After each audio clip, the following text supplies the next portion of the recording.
This is the Greg Bedard Patriots Podcast with Nick Cattles.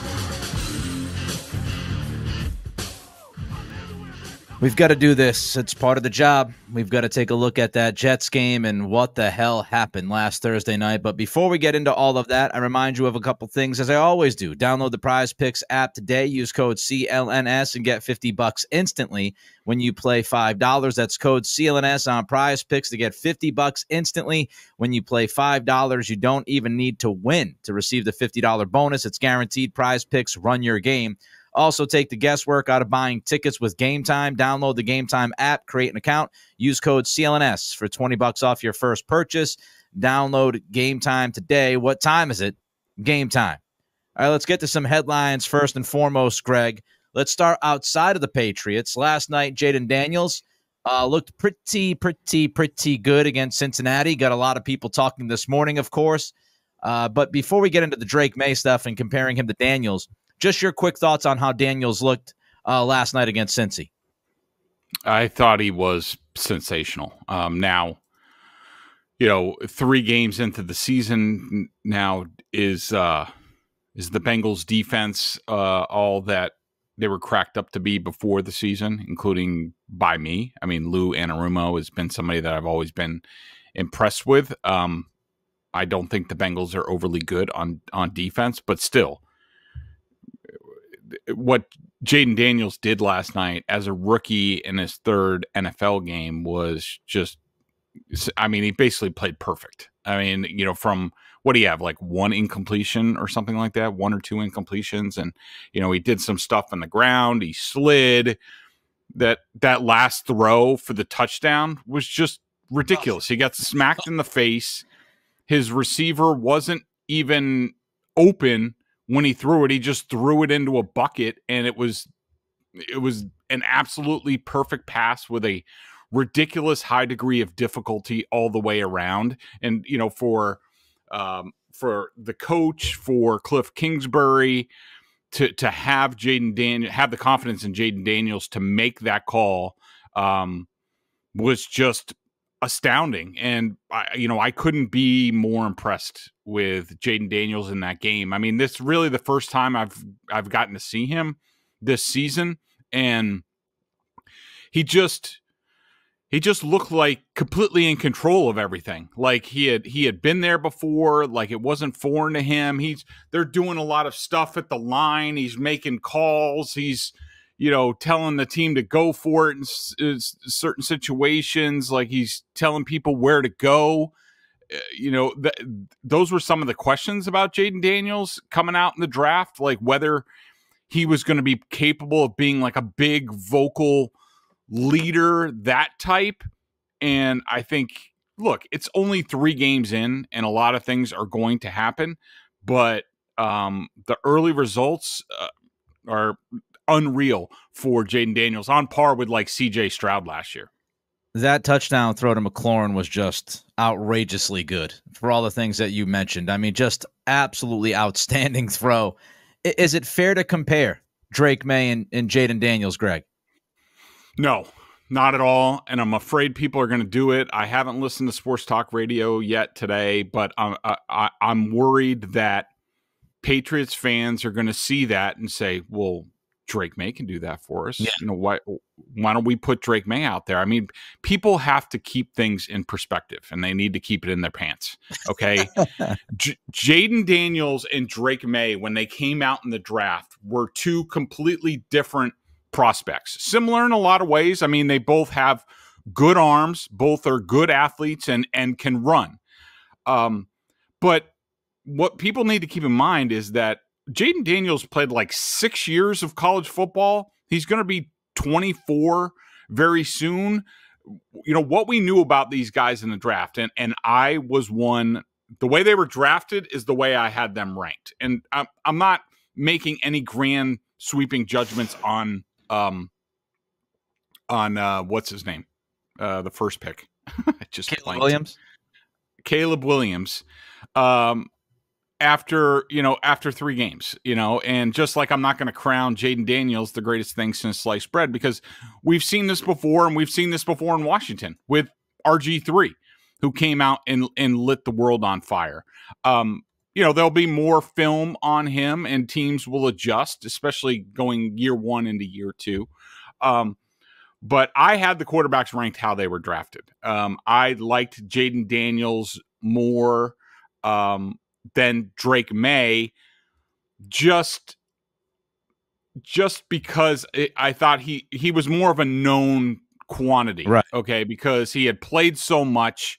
He had played in the SEC. He had played really well in the SEC. Drake Maye was always the higher ceiling guy, even though Jayden Daniels last night looked like his ceiling was pretty damn high. But you thought Jayden Daniels had a higher floor.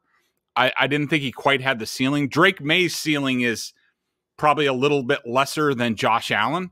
And given where the Patriots play in New England, a bigger, stronger quarterback is the way to go as long as you get them trained up. I mean, so I don't know how you feel about it, Nick, but I just don't think that they are remotely close. Like, you can't say just because Jayden Daniels is doing this, Drake Maye is going to do this. Jayden Daniels is more experienced. He's older. Drake Maye doesn't have very much experience, is a lot younger, is a lot more unrefined.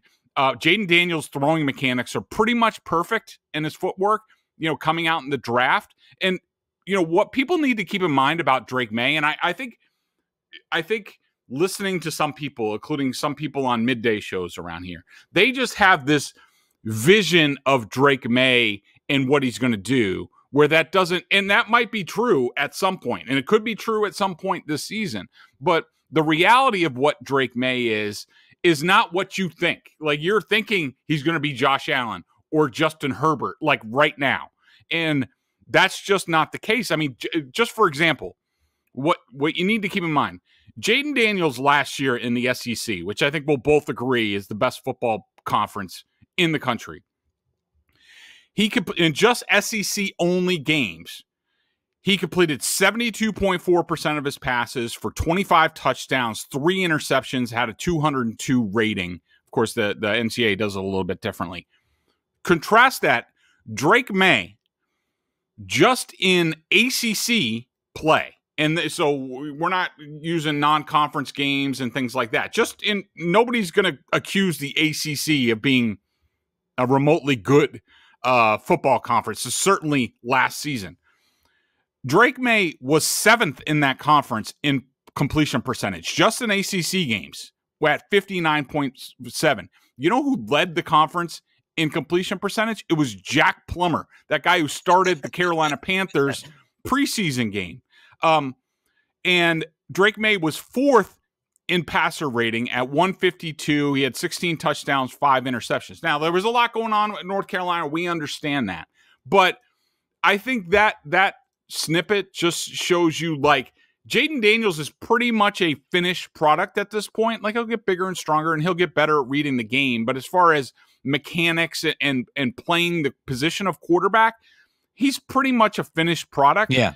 Where Drake Maye is just, he's a baby. He's a test tube baby. You're building him up to create him into a monster. And so I'm just afraid people are now, after seeing Jayden Daniels, are going to be like, well, Drake Maye can do that. No, Drake Maye cannot do that, in my opinion, at this point. And I think his stint against the Jets kind of showed that. Different quarterbacks, different skill sets, different circumstances, different experience levels, different. Not sure why people would take 2 different people and try to make them as the same. But it's something that happens all the time at sports talk. I think it's just lazy. Honestly, it's lazy. Oh, that guy played great last night. He's a rookie. Oh, bing, bang, boom. Put Drake Maye in. He's going to rip it up. And I'm somebody that wanted Drake Maye to be drafted. Number 3. I was fine. I was more than fine. I was happy with the pick by the Patriots. And it's just, it's a longer conversation. I don't want to get on my soapbox. It's just the idea heading into the draft. We all knew who Drake Maye was. We all talked about Drake Maye. Pretty much almost every single national pundit that looks at the draft and breaks these guys down said it's going to take some time with Drake Maye. Jayden Daniels was the most pro-ready quarterback to go along with maybe Bo Nix. We all knew this. I don't know why 5 months later we act as if none of those conversations happened. Oh, because we have a show to do today. I understand. But it doesn't mean we have to forget what we talked about in the past or have an idea of what might be looking like, something that's different in the future or the same in the future. It boggles my mind. It really, really does. And this was so predictable. It was predictable the Patriots would get off to a not great start. It was predictable Drake Maye wouldn't be out there. It was predictable that at least one, if not a couple of the rookie quarterbacks might get off to good starts, and the comparisons would immediately happen. This is what people do. You mentioned the New York Jets stint. What'd you see, Greg? Drake Maye against the Jets on Thursday night. So, I thought it was uneven. Look, I thought his throw to Pop over the middle was terrific. Slid in the pocket a little bit, feathered it over the linebacker in front of the safeties. That's great. And you could make the argument that Jacoby Brissett is not making that type of throw often enough. Now, whether he has enough time to do that is part of the argument. But that was impressive. And, you could certainly say, You could make the argument if you're, pro Drake Maye and want to play Drake Maye today, you could say, well, he was starting to settle down. And that could be the case. I'm not going to disregard that.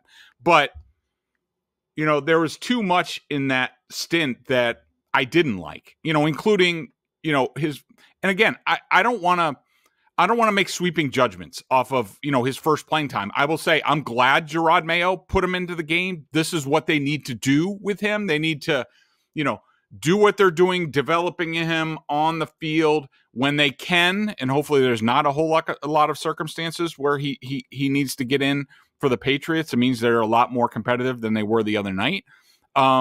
They need to get him out there so that he could take what he's learning on the practice field and in the room onto the field and see if he can continue that. Now, for example, like his first play, he goes back, he recognizes the defense is a man-to-man. And by the way, the Jets didn't let up on the throttle when Drake Maye came in. They blitzed him 3 times on his I think he had like 8 dropbacks in the game. And he saw they were a man-to-man. He saw a parting of the ways in the line. He didn't even look down the field. He just saw an opening and he started to take off. This isn't 3rd and 4th stringers in the preseason anymore. These are real NFL players. So the hole closes quickly. He gets the snot kicked out of him. He had another rep. Now everybody's talking about how he gained 11 yards on 4th and 8. And they're talking about, oh, well, look at that. Even on that play, which I did give him a plus for getting the first down. Now, I also gave him a minus because the blitz is coming from the right. Hunter Henry's right there. Hunter Henry's open. And I want Drake Maye to throw the ball instead of he's looking to run too quickly. Some of his footwork was sloppy. He was getting a little, clickety-clack. I mean, I think even Alex Van Pelt said something about that. I did like his demeanor. Like he wasn't rushed. I think he almost tried to slow down a little bit too much. Like his motion was very deliberate and kind of slow. There were other things like he threw wide of Hooper when Booty on the other side of the field is open. But look, what you saw to Drake Maye the other day, the picking up 11 yards with his feet, hitting Pop Douglas. He's going to make those plays because he's a big, strong athlete, and you're going to get those pops. The thing is like how many other plays are not going to be good? What kind of trouble is he going to get in? And then the whole argument about playing him, is about more, is he ready or is the team ready for him than anything else? I hated the idea of playing him the other night, so I disagree with you on that. With the offensive line situation already a mess, and then you had lost Michael Jordan during that game. You lost Caden Wallace during that game. To throw him behind a number of practice squad guys I thought was borderline irresponsible by Jerod Mayo at that point. Run the football with Jacoby Brissett, get out of New York, you'll find other spots to play him where it might not be an utter disaster, especially against that defense on the road. I thought it had all the fixings of him being a mess, and the footwork stuff. AVP brought it up. The other thing I would say about playing him the other night is if you're going to play him, then go for it. If you have a chance to score a touchdown, then try to score a touchdown. Yeah. And so what the hell was the point? He took a rock bottom. Somebody tweeted that out the other night. I don't know if anybody's a wrestling fan out there, but he took a rock bottom from a Jets defender for no good reason. Like, what are we doing? Jacoby Brissett's taken 30 hits through 3 games. Like, the last thing you need is Drake Maye out there in garbage time behind a patchwork offensive line. He gets drilled, and then you lose Drake Maye, and now you got a banged up Jacoby Brissett with Joe Milton backing him up. Like, I thought it was I disagreed with the decision. I know some people agreed with it. You did, Greg. I disagreed with it. All right, quickly. The Bills. I expected a step back somewhat, like 9-ish wins. Are they as good as they've looked? I mean, man, they were something the other night. I don't know if that's how bad the Jaguars was. I'll just say, like, I've been impressed with. I thought they were going to fall back a lot on defense, especially after Milano went out for the year at middle linebacker. But I mean, it just goes to show you that, Sean McDermott is like, he is one hell of a defensive coach, and he has his system, and, it might not be great against the top end guys and maybe in the postseason, but but games 1 through 17, like, he's going to have those guys coached up and they're going to execute at a high level. To me, the thing that stood out was, I mean, not only how good Josh Allen just seems to get every single year. I mean, it's just astounding where he's come from when he was a rookie and about the middle of his second year to where he is now. And he just seems to want more and more, and he gets better and better. The scheme that Joe Brady, the offensive coordinator, is operating is really adding a dimension to that Bills offense, where they don't have the greatest weapons in the world, but, a lot of stuff that they're doing with James Cook out of the backfield and, the motion stuff that we're not seeing with the Patriots that I think is part of the issue with this offense right now. They are humming right now. And so, my hat's off to them. And like right now, I think they are definitely the favorites in the AFC East right now. Quickly, Mac Jones, thoughts? Rough. I got excited for him to get in there. I don't know exactly what they were doing. I mean, look, the first fumble, I mean, he barely got the ball, and he didn't secure the ball. It got knocked away. But then they're throwing a bunch of like horizontal passes. Yeah. Like, that's not Mac's bag. Like, it's he almost throws a pick six. Now, let's also point out he should have thrown a touchdown pass, except the dude dropped it in the end zone. But he did not look comfortable. What we saw out of him in the preseason, it was a complete 180 from that. He looked like Mac last year. He looked completely out of sorts, didn't know what was going on, didn't have a whole lot of confidence, and things are not good down in Jacksonville. Watching those play calls, it just screamed safe to me. Like, we can't allow this guy to try to hurt us, so we're going to throw a bunch of horizontal passes and try to get first downs and survive that way.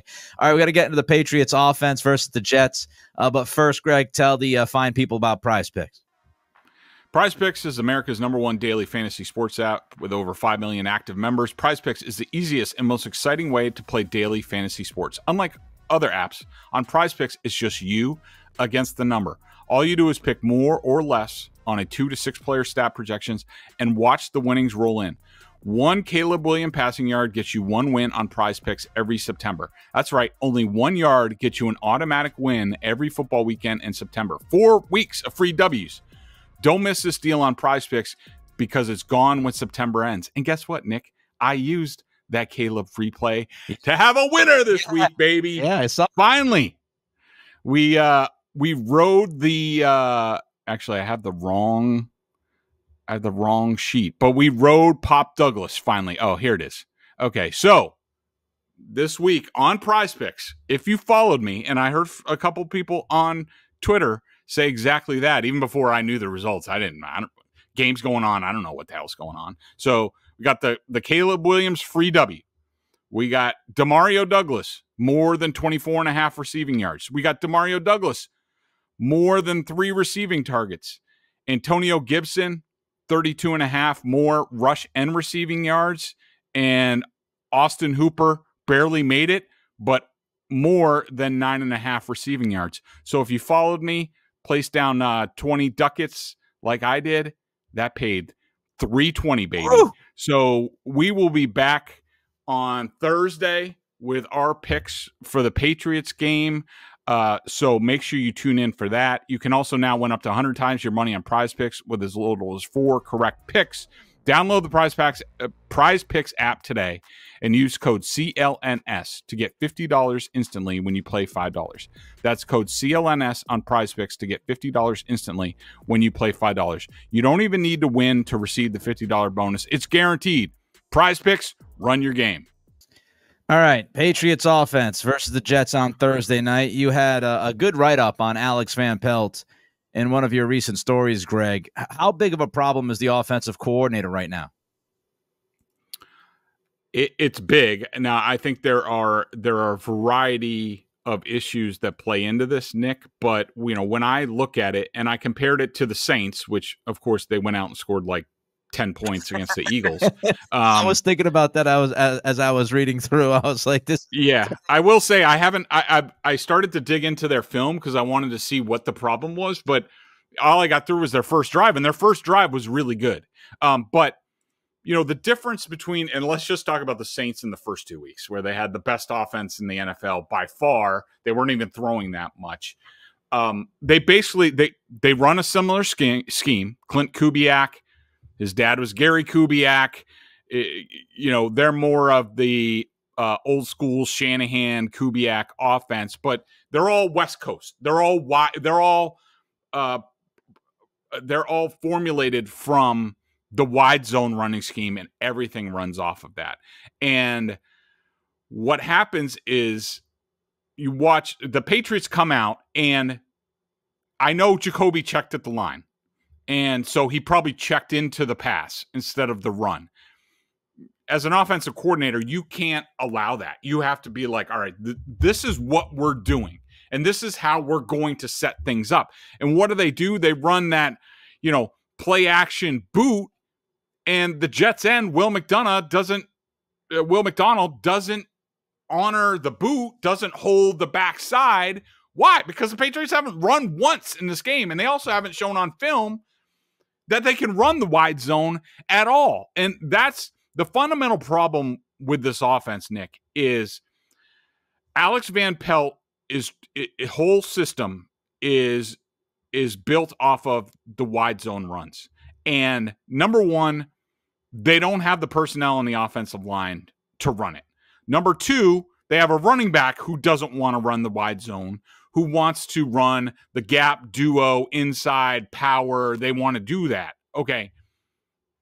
That's fine if you have an offensive coordinator that has a bunch of clubs in his bag. Say like Josh McDaniels.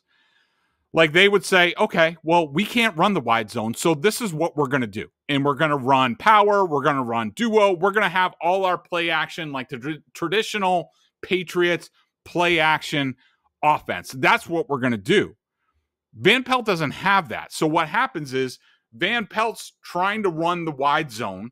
They can't do it. So nobody honors it. The Patriots are a gap duo run team right now, and Van Pelt has no play action passes off of that.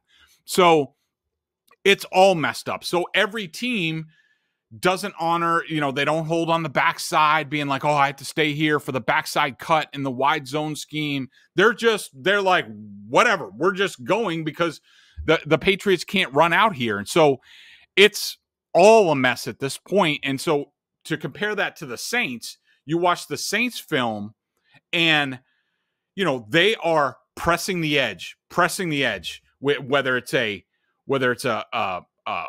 stretch run, whether it's a bubble to the outside, everything, they're going wide. They're getting the defensive line to move. They're tiring these guys out. And then guess what happens? They do the play action. Now these guys are holding because they're like, we're not sure if we're going to have to go side to side or what.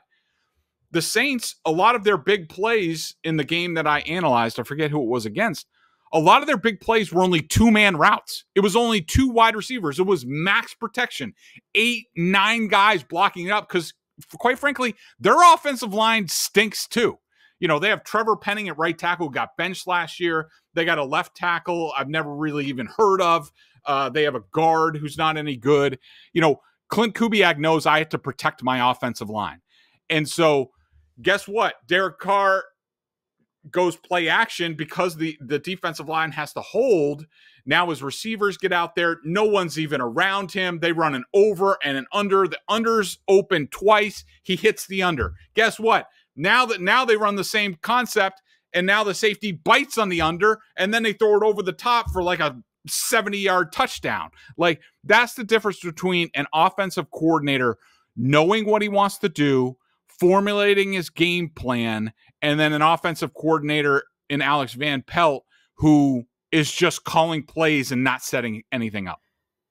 Yeah, I mean, obviously that last point's a big issue. I also think you kind of mentioned other offensive coordinators and play callers being able to pivot, and Van Pelt has not been able so far to pivot, at least not enough. You know, you look at Kyle Shanahan, you look at Sean McVay. Those are 2 guys that come from the West Coast system.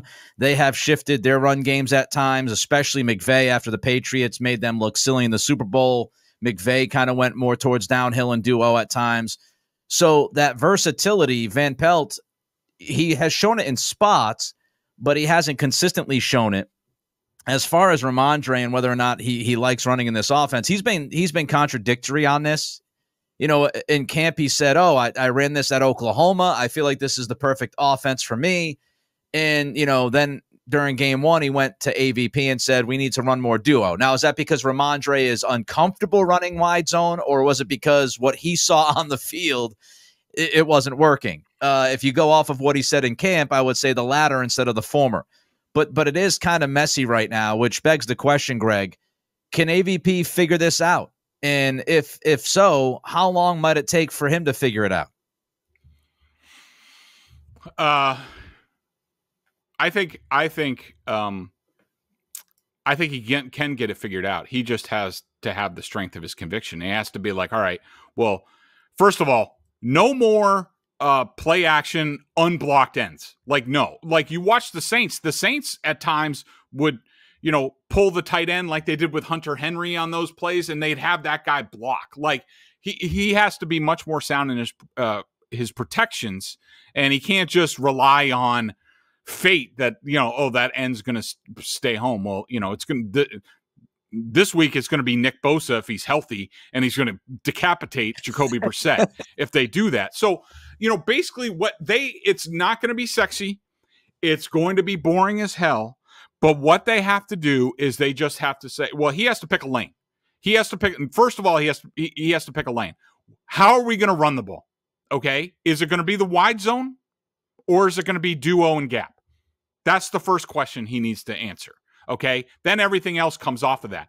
But considering I don't think he has anything else in his bag as far as regular play action, or it's very limited, then I'm saying we are running wide zone passing concepts, because in the West Coast offense, and I think I've heard you say this before, Nick, you know, and this even goes from when I covered Mike McCarthy in Green Bay, those guys believe that a lot of the short passing is an extension of the running game. Yeah. So whether it's, you know, handing off that stretch that goes right towards the right tackle or whatever on one play, then you come back with some sort of, you know, bubble or something to pop, just getting the defense. They're going to have to move side to side. They got to press the edges, and they have to get the defense going side to side, because that's how things open up. And so if that's the case, they just need to run it and run those plays over and over and over again until they get the defensive line tired out, or at least them thinking in the back of their mind, all right, well, I need to be assignment sure. I need to stay in my lane because the running back or whoever could cut it back. and then you do the really good play action, and you got to make it quicker, and then you can expand from there. But he's got to pick a lane in terms of the running game. He can't keep mishmashing it. One thing I will say, if Nick, probably the best thing that they do, and we've seen the Cardinals do some of this. Dan Orlovsky had a great video this weekend about it. The Cardinals are a great 13 personnel team. Like, they've had a lot of success with that, which we've seen the Patriots with the extra offensive linemen. Like, if I were them in the interim, I would start there with that and even, branch out from there. But basically, Van Pelt's got to pick a lane and stick with it and just keep doing it over and over and over again before he gets one or two quarterbacks killed. All right, we got to get to the defense, but first, Greg's got to tell you about Game Time. It's that time of year. It's football season. It's cooler out. With me, football means I got to be there. I got to be at the game, whether it's pro or college. To get to the game, you got to go check out Gametime. I love that app. Gametime has a new feature called Gametime Picks that makes getting tickets to see your favorite teams play live even easier. Gametime Picks filters out all the fluff to show you only incredible deals on great seats so you don't have to waste time searching through thousands of tickets. Love the all-in pricing. Toggling this feature shows the total up front with no surprise fees at checkout. I hate those things. They have the seat views. Get a panoramic view from your seat in the app before you buy. I was just hearing from people. I heard from a guy, Nick, that was on Game Time. He sent me the screenshot of really great seats, like, I don't know, like 4th or 5th row at Madison Square Garden for a Celtics preseason game. And he was asking me if it was a good deal. And I thought it was an incredible deal. So go check that out if you're getting geared up for the Celtics, who are about to get going with training camp. Take the guesswork out of buying tickets with Game Time. Download the Game Time app, create an account, and use code CLNS for $20 off your first purchase. Terms apply. Again, create an account and redeem code CLNS for $20 off. Download Game Time today. What time is it? Game Time. All right, let's get to the defense now. So the major issue that you've written about and talked about is pass rush discipline. Number one, explain to the fine people what that means. And number two, why do you think it's happening? So when I talk about pass rush discipline, and we know the Patriots do different things, they bring blitzers, they do stunts up front, but even if it's just a 4-man rush, everybody is responsible for some gap when they're rushing the quarterback. And, we used to hear Bill Belichick go on and on about this, about keep the guy in the pocket or a mush rush. But basically there has to be a discipline. And you have 4 guys, 2 guys have the edge. They don't go by the quarterback. They don't go inside. You have 2 guys in the middle so that they can't just run up the middle. That's pass rush discipline. And I guess they really didn't need it the first week against Burrow. I mean, I know they executed at a high level. Burrow, they had a bunch of sacks on Burrow in the first week. So I think they did a good job of it. But in the last 2 weeks, it's completely fallen apart. I mean, Geno Smith, the plays that he made outside the pocket, throwing the ball, running the ball, Aaron Rodgers killed him this week. So just in the past 2 weeks, Nick, the Patriots have allowed quarterback passing outside of the pocket, 12 for 12, 140 yards, 2 first downs. It's the worst in the league, and also running the ball. Rodgers ran 3 times for 18 yards and picked up 2 first downs. Geno Smith rushed 5 times for 8 yards. I think some of it was short yardage, but he also picked up 3 first downs. So what's happening is, and it's getting worse on film. Basically what's happening is somebody's screwing up, whether it's Josh Uche or Daniel Ekuwale or Anthony Jennings or even Keon White at times. Like, people are not disciplined on where they're going to go. It's just like a free-for-all. Yeah. And Rodgers, who didn't want to move the first 2 games, all of a sudden looks like his old self. And, and look, some of it might have been the Patriots looked on film and they're like, Rodgers doesn't want to go anywhere, which is what I said going into the game. I was like, he doesn't move like he used to. He doesn't want to move. Well, I guess I was wrong about that. But Gerard Mayo said, like, the last thing that he told the team going into this game was don't let the quarterback outside the pocket. And guess what? It killed them in extended drives. They couldn't get off the field. And so it's been bad. And I've never seen Patriots. You could, sometimes there would be a play here and there. But, even with Josh Allen, they would do a pretty good job, especially, in the last couple years against him. But this is just, it looks completely different. And, I don't know who to blame. I will say that even going back to training camp, I heard some rumblings about Jerry Montgomery, the new defensive line coach who came from the Packers, who, by the way, had a great reputation there. And I also looked at the Packers stats about quarterbacks outside the pocket. It wasn't anything like this. It was actually a lot better than the Patriots stats. But I heard some rumblings in training camp that some of the stuff that Montgomery was teaching them, probably in conjunction with Drew Wilkins, who was the new outside linebackers coach, who was a Wink Martindale disciple, was with him in Baltimore, was with him with the Giants, very blitz heavy, very aggressive, sort of pin your ears back. Back to Montgomery for a second. I heard rumblings in training camp, and this might be in conjunction with Wilkins, that some of the veteran Patriot players took some issue with the way they were being taught in terms of rushing the passer, because that's not the way they had done it for years around here. So, I don't know if it's the case. It could be just the third game of the season and, getting used to things. I don't want to overreact to anything in the first 3 weeks of the season. Right. But it's something to watch for, that perhaps these guys, Jerry Montgomery and Drew Wilkins, who come from vastly different schemes, are they on the same page with DeMarcus Covington and Gerard Mayo as far as how the players need to rush the passer? Do you still have confidence that this defense can be good enough to lean on if they need to lean on them eventually this year? I do not. I don't, Nick. I think what we're seeing with every passing week, and especially the Bentley injury, really, really, really hurts. Yeah. Now they might get Taki back soon, which I would assume that will help, because he was basically brought in to be the smaller, quicker linebacker, starting some matchups type of thing. So we haven't seen the full complement of guys, but we talked in the previous weeks about, like, even after the Bengals game, I was like, all right, it looks really good now, but what happens when people start getting hurt? Because the Patriots, Barmore, of course.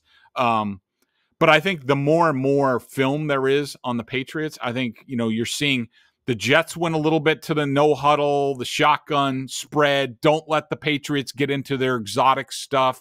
Make them declare, make them play simpler. I think that the defensive tackle spot next to Devon Godchow is a huge issue in the running game. They got shoved around, whether it was Ekawale or, they have a couple of new guys out there, Jeremiah Farms, the Johnson guy.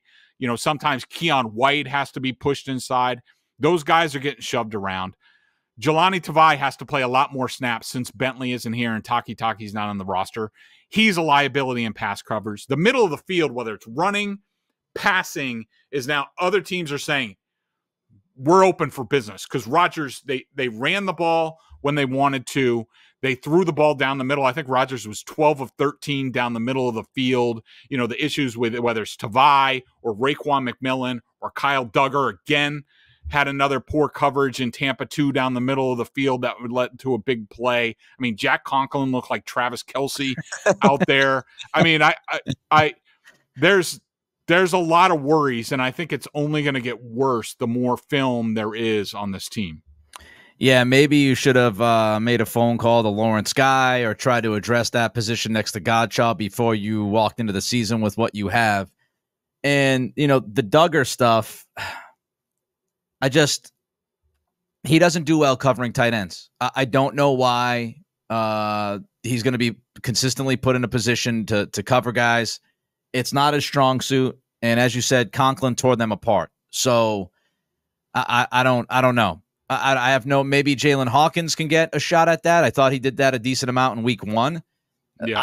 I don't get it. All right, before we get the 3 down, 3 up, want to let you know, you can check out BSJ, $50 for the year. Bedard and Giardi tag teaming on the Patriots. Also, download the PrizePicks app today. Use code CLNS. Get $50 instantly when you play $5. That's code CLNS on PrizePicks to get $50 instantly when you play $5. We have to start with down because it was a terrible game. You're 3 down, Greg.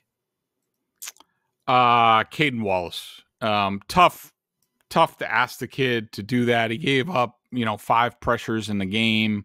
I had him for 8 minus plays that led the team. It wasn't great. It's tough to go on the road and sort of make your debut as a rookie. So that was rough. I would say the edge rushers or just the pass rushers of the Patriots were my second down. If they kept, Rodgers might have been so good in that game that it might not have mattered, but you need to make Rodgers, you need to squeeze him in the pocket and make him a little bit more uncomfortable.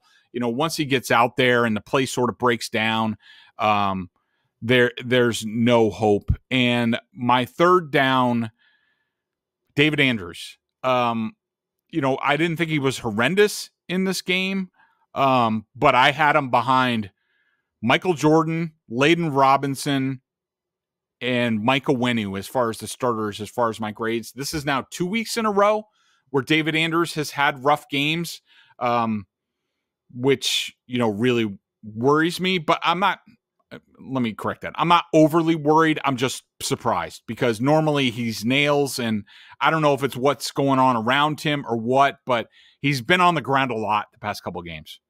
He was questionable with the hip, so you wonder if he's healthy.